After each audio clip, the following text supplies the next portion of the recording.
Solution aux frustrations. Il y a des jours où tout va pour le mieux et où, soudain, la frustration s'installe.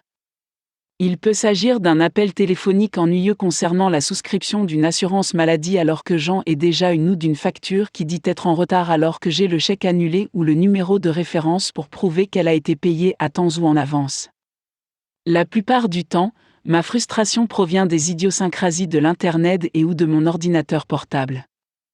Juste au moment où j'ai trouvé la solution pour mon courrier électronique, le système change.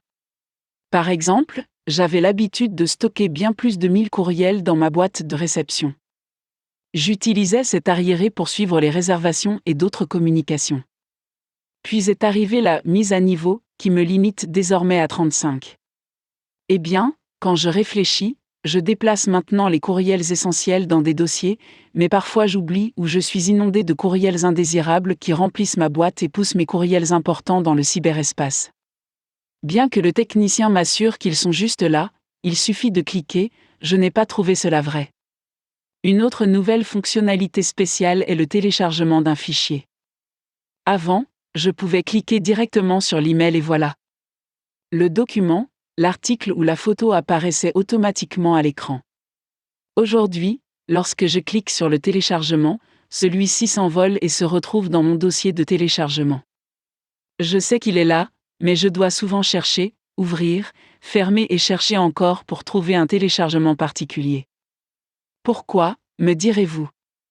Eh bien, un exemple est un cours que je donne. Avec 15 étudiants, plusieurs téléchargements portent le même titre, à savoir Inclusive Leadership. Par conséquent, lorsque je clique puis glisse dans le dossier, il y a de nombreuses rubriques Leadership inclusif.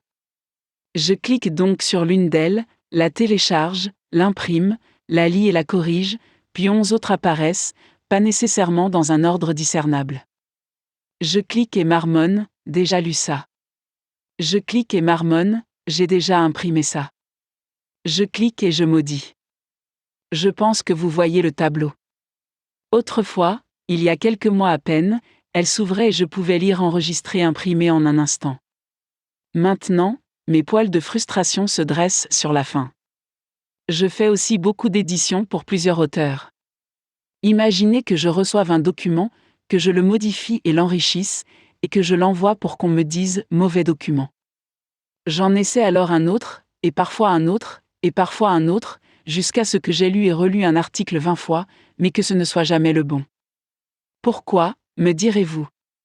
Eh bien, parfois, les auteurs n'aiment pas ou n'acceptent pas mes conseils et ignorent donc les notes que je prends. Cela signifie que lorsque je relis un article, je dois également naviguer dans le raz-de-marée des possibilités, de nombreux changements dans mon édition, aucun changement dans mon édition, une édition dans mon édition, et ainsi de suite. Crier semble être la réaction la plus raisonnable et la meilleure. Lorsque la frustration atteint son maximum, je dois trouver un répit. Je suis généralement capable de retrouver mes forces et ma concentration en faisant de l'exercice et en détournant le mouvement. Je peux faire une promenade, augmenter la distance de mon jogging matinal ou faire le ménage.